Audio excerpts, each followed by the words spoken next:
dear students, good evening to all of you and welcome to my YouTube channel Mukherjee Study Center.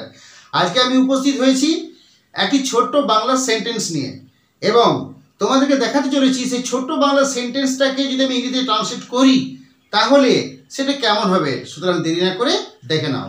দেখো আজকে যে বিষয় সেটা হলো টাকা খাটালে টাকা বাড়ে, টাকা খাটালে টাকা বাড়ে। তবে আমি ক্লাসটি শুরু করার পূর্বে আমি এই বাংলা যে অর্থটি রয়েছে সেটিকে একটু বিশ্লেষণ করতে চাই। কেমন, এখানে বলা আছে টাকা খাটালে টাকা বাড়ে, তাহলে খাটালে শব্দটির অর্থ কী? এই খাটালে শব্দটির অর্থটি আমি এক কথায় বলে দিচ্ছি।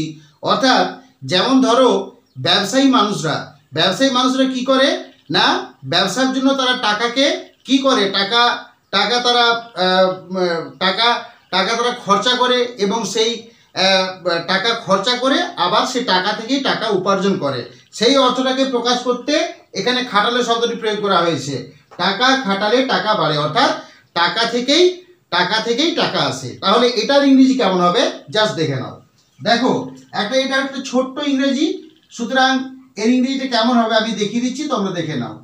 টাকা খাটালে টাকা বাড়ে, আনসারটা হবে মানি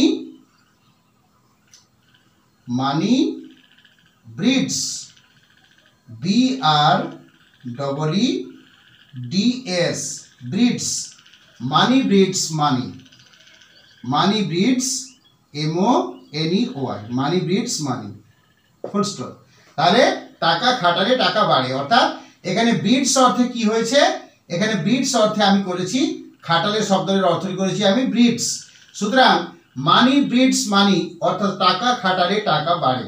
দেখো এখানে ব্রিডসটা কি অর্থে দেওয়া আছে, ব্রিডসটা হলো ভার্ব বা ক্রিয়াপদ অর্থে বাক্যের মধ্যে প্রয়োগ করা হয়েছে। এখানে এস যুক্ত করা হয়েছে কারণ এখানে থার্ড পারসন সিঙ্গুলার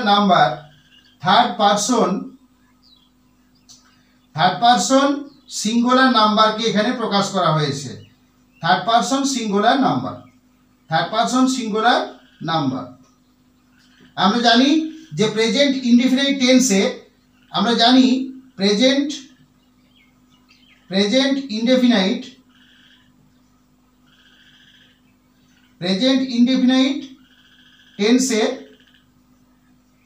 টেন্সে কি হয়, থার্ড পারসন সিঙ্গুলার নাম্বার থাকলে সেখানে কি হয় না, ভার্বের সাথে কি হয়, এস অথবা ইএস কি হয়, যুক্ত হয়ে যায়। সুতরাং সেই কারণের জন্য মানি ব্রিডস মানি, অর্থাৎ টাকা খাটালে টাকা বাড়ে, এখানে আমি ব্রিডস BREED ব্রিডস শব্দটির সঙ্গে এস যুক্ত করেছি।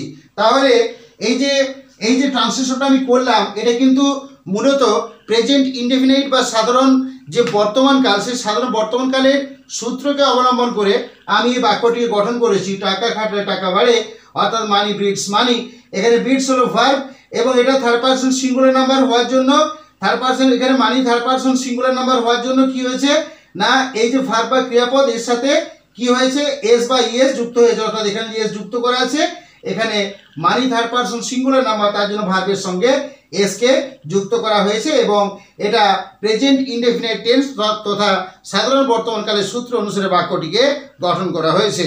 এরপর দেখো, এরপরে এই যে ব্রিড শব্দটা, ব্রিড যে ভার্বটা ক্রিয়াপদ দেয়া আছে, এই ক্রিয়াপদটাকে যদি আমরা ভার্বে প্রয়োগ করি তাহলে ভার্বে এর সমার্থক শব্দ কি হতে পারে, এই BREED ব্রিড হতে পারে গিভ বার্থ, অর্থাৎ জন্ম দেওয়া, GIV give, BIRTH birth, give birth অর্থাৎ জন্ম দেওয়া। তাহলে ব্রিডস অর্থাৎ এখানে খাটানো বা জন্ম দেওয়া, তার সমার্থক শব্দ আমরা বলতে পারি গিভ বার্থ, অথবা এর একটা সমার্থক শব্দ বলতে পারি কি না রিয়ার, রিয়ার মানে হচ্ছে কি প্রতিপালন করা বা লালন পালন করা ইত্যাদি। তাহলে আমরা ব্রিডও বলতে পারি, গিভ বার্থ অর্থে সমার্থক শব্দ হিসেবে নেক্সট মিনিং হিসেবে ব্রিডসের সমার্থক শব্দ বা নেক্সট মিনিং হিসেবে বলতে পারি গিভ বার্থ অথবা রিয়ার, যদি ভার্ব বা ক্রিয়াপদ অর্থে আমরা বাক্যের মধ্যে প্রয়োগ করে থাকি।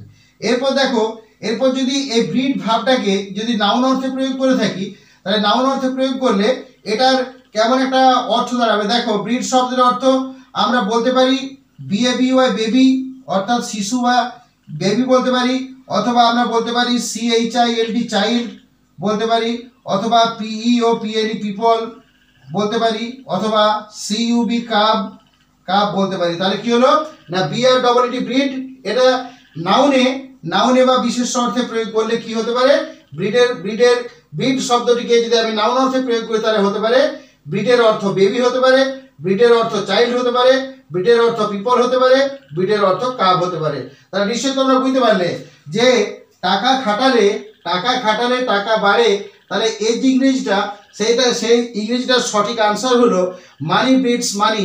এবং আমি দেখিয়ে দিলাম যে ব্রিড শব্দটি কীভাবে কোন টেন্সকে অবলম্বন করে গঠিত হয়েছে এবং বাক্যটি আমি কোন টেন্সকে অনুসরণ করে গঠন করেছি।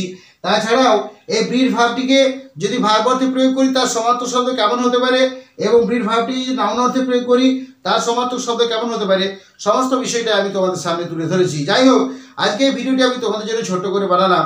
যদি আমার এই ক্লাসটিকে তোমাদের ভালো লাগে, বিশেষভাবে ছাত্রছাত্রীদের উদ্দেশ্যে বলছি, যদি ভালো লাগে অবশ্যই একটি লাইক করে দিও, এবং যদি আমার এই ভিডিও তোমাদের মনকে আকর্ষণ করতে পারে তাহলে অবশ্যই বেশি বেশি মানুষের মধ্যে ছড়িয়ে দাও, অর্থাৎ আমার ভিডিওটিকে শেয়ার করে দাও। এবং তোমরা ছাত্রছাত্রীরা অবশ্যই কিন্তু আমার চ্যানেলটিকে সাবস্ক্রাইব করে রাখো, কারণ তোমাদের জন্য এই ধরনের ইংরেজি ক্লাসের ছোট ছোট ভিডিও আমি সর্বদা তুলে ধরার চেষ্টা করি।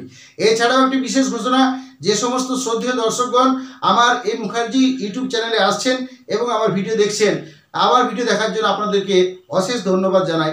এছাড়াও আপনাদেরকে আমি অনুরোধ করছি আমার চ্যানেলটিকে সাবস্ক্রাইব করার জন্য, কারণ আমি আপনাদের সক্রিয় সহযোগিতা কামনা করছি। আর কিছু বলছি না। সর্বশেষে সমস্ত ছাত্রছাত্রী এবং সমস্ত শ্রদ্ধেয় দর্শকবৃন্দের প্রতি রইল আমার শুভকামনা। ধন্যবাদ।